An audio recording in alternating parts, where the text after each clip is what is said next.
प्यारे साथियों, आप सभी का स्वागत करता हूं अपने एमआरएस स्टडी परिवार में। तो डियर, आज की इस सेशंस में मैं यहाँ पे बात करने वाला हूँ इन्वायरमेंटल लॉ एंड पॉलिसी। ये जो सब्जेक्ट था, इस सब्जेक्ट में हम लोग जो है पीवाईक्यू क्वेश्चन जो है देख रहे थे। पीवाईक्यू क्वेश्चन किसका था? तो 2021 का पेपर का सॉल्यूशन जो हम लोग देख रहे थे। ओके, तो यहाँ पे आज का पहला क्वेश्चन मैं ले रहा हूँ। पहला क्वेश्चन है, compare the function of central pollution. Function क्या है सेंट्रल पॉल्यूशन कंट्रोल बोर्ड का with function of state pollution control board in area of pollution control.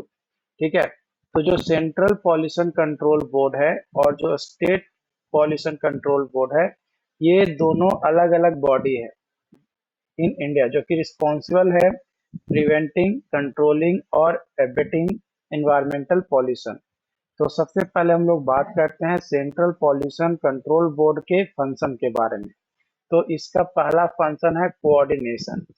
जो सेंट्रल पॉल्यूशन कंट्रोल बोर्ड है, ये कोऑर्डिनेट करता है activities of various state pollution control board के साथ और प्रोवाइड करता है technical assistance and guidance to them. दूसरा, स्टैंडर्ड्स एंड गाइडलाइंस। जो सेंट्रल पॉल्यूशन कंट्रोल बोर्ड है, ये सेट करता है और इन्फोर्स करता है national standard and guidelines for prevention and control of pollution. तीसरा, कि ये मॉनिटर करता है और एसेस करता है quality of air and water across the country and publishes report on same. इसके अलावा ये क्या करता है, जो सेंट्रल पॉल्यूशन कंट्रोल बोर्ड है, ये रिसर्च और डेवलपमेंट एक्टिविटीज को कंडक्ट करता है related to pollution control and prevention. इसके अलावा जो नेक्स्ट फंक्शन है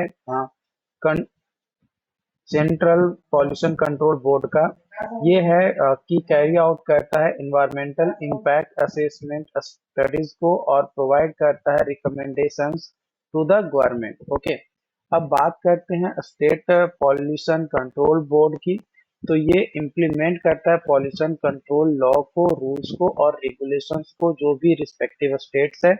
जैसे अपन लोग बिहार के हैं, तो बिहार में जो भी स्टेट पॉल्यूशन कंट्रोल बोर्ड है, वो बिहार में कौन सा लॉ लागू करना है, कौन सा रूल्स लागू करना है, कौन सा रेगुलेशंस होगा, ये सारी चीजें जो है आपको यहाँ पे पता चलता है। मतलब ये लागू करवाता है state pollution control board. Okay, उसके बाद आपका है इशूइंग परमिट एंड लाइसेंस। जो स्टेट पॉल्यूशन कंट्रोल बोर्ड है, ये लाइसेंस और परमिट देता है अलग अलग इंडस्ट्रीज को, जो कि हजार्डस वेस्ट जनरेट करता है उन तमाम इंडस्ट्रीज को। इसके अलावा ये क्या करता है, इंस्पेक्ट करता है और मॉनिटर करता है इंडस्ट्रीज को, जिस भी रिस्पेक्टिव स्टेट में वो इंडस्ट्रीज लग रही है या उस इंडस्ट्री चल रही है उसका। इन जो भी एक्शंस होते हैं वो कौन लेता है, स्टेट पॉल्यूशन कंट्रोल बोर्ड। अगर कोई वायलेशन कर रहा है पॉल्यूशन कंट्रोल लॉ का, है ना, उसके ऊपर फाइन लगाना या पेनल्टी लगाना, जो भी काम है, ये स्टेट पॉल्यूशन कंट्रोल बोर्ड का काम है।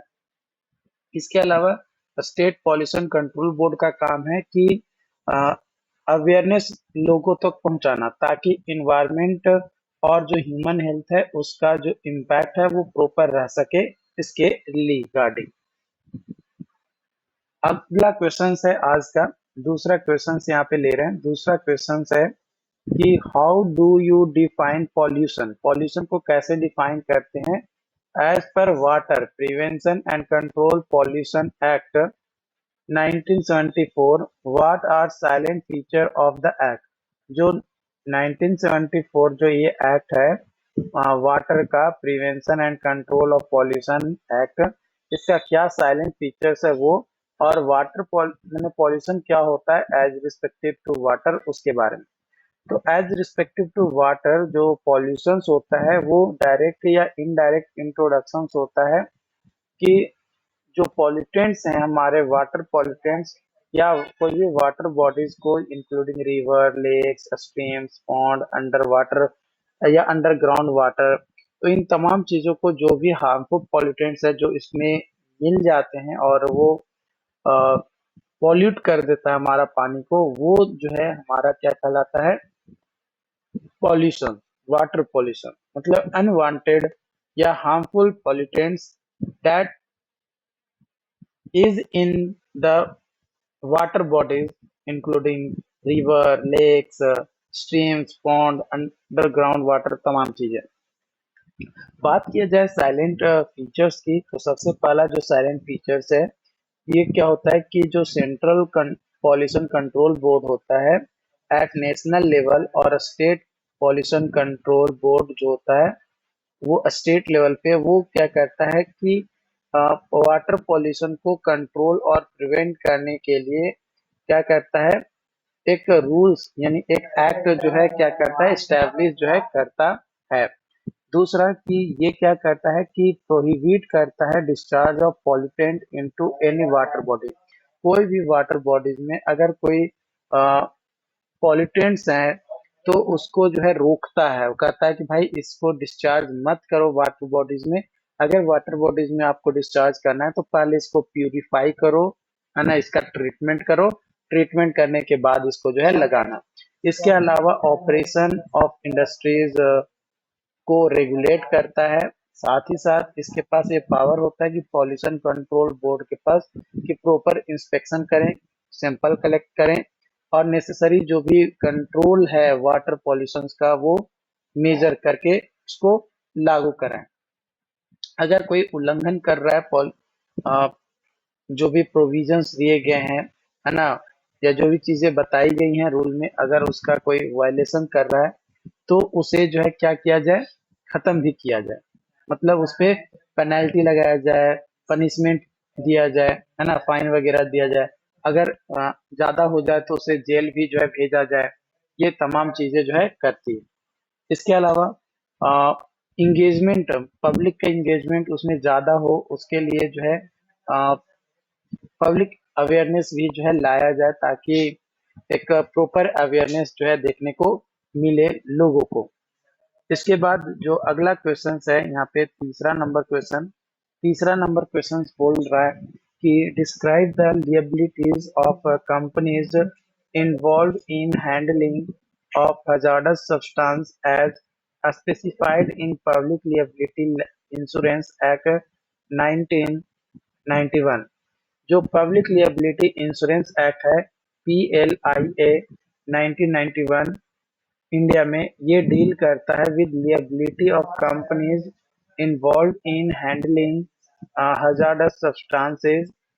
The act is designed to provide relief to people affected by accidents arising from handling such substance and to ensure that companies involved in such activities have adequate financial resources to meet their liabilities।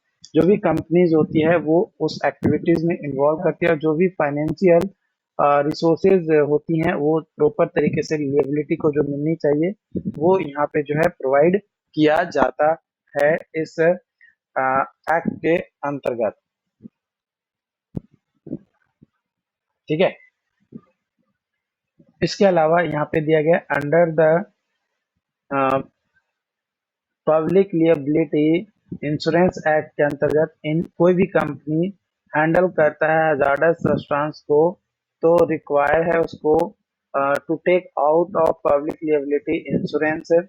ये जो insurance है ये cover करता है any damages को that may arise due to accident involved hazardous substance such as leakage, spillage और explosions के कारण से जो भी hazardous substance accidentally लीक करता है उसे जो है क्या किया जाता है, कवर किया जा सके इसके लिए। जो इंश्योरेंस पॉलिसीज होता है वो must cover a minimum amount 1 crore होता है। कितना होता है मिनिमम अमाउंट इंश्योरेंस पॉलिसी का? 1 करोड़ होता है। But central government may specify the higher amount for certain industries और एक्टिविटीज। बट ये चीजें जो है अलग अलग इंडस्ट्रीज और एक्टिविटीज के बेसिस पे जो सेंट्रल गवर्नमेंट है वो जो अमाउंट है 1 करोड़ का इंश्योरेंस पॉलिसी वो ज्यादा भी मिलता है। If accident involving hazardous substance occurs, जो affected persons होता है और their legal representative जो होता है can file a claim, एक claim फाइल कर सकता है for compensation के लिए with insurance company, जो insurance company होता है उसके साथ। जो क्लेम होता है must be made with in 5 year, 5 साल के अंदर होना चाहिए। एक्सीडेंट के 5 साल के अंदर क्लेम होना चाहिए, यानी कि एक्सीडेंट हो गया उसके बाद क्लेम कर रहे हैं, ठीक है। The insurance company is required to settle claim within reasonable time, जो भी रीजनेबल टाइम है, जो कि 5 साल टाइम दिया गया है, इस 5 साल के अंदर जो है करना है। In case of insurance company fails to settle the claim within responsible time or reject the claim, है ना, जो affected persons होता है can file case in claim tribunal, है ना, केस जो ट्रिब्यूनल है उसमें। The tribunal is empowered, जो ट्रिब्यूनल है वो empowered है to award compensation to affected person or their legal representative। जो इंश्योरेंस कंपनी होता है वो रिक्वायर टू पे कंपनसेशन अवार्डेड बाय ट्रिब्यूनल। जो भी ट्रिब्यूनल होते हैं वो अ, क्या करता है, रिप्रेजेंटेटिव को जो भी अफेक्टेड हुआ है उससे उसको क्या किया जाता है, कंपनसेशन दिलाने में मदद करता है। जो PLIA है ये ऑल्सो प्रोवाइड करता है for criminal liabilities in case of accidents, है ना, जो भी एक्सीडेंट्स हो रहे हैं जो कि काउज होता है negligence of company handling hazardous substance. If it is proved, अगर ये प्रूव्ड हो जाता है, then accident occur due to negligence of company, company can prosecuted under the Indian Penal Code and may liable to imprisonment and fine, है ना। अगर company की गलती, जो सेफ्टी फॉलो करना चाहिए वो फॉलो नहीं हो रहा है और उसके कारण से अगर कोई एक्सीडेंट हो रहा है तो उस कंडीशन में कंपनी के ऊपर केस फाइल किया जा सकता है या फिर कंपनी के जो मेन ऑनर है उसको जेल भी भेजा जा सकता है। बाकी इससे रिलेटेड जो भी अपडेट्स होंगे आप लोगों के साथ और शेयर किया जाएगा। Thank you.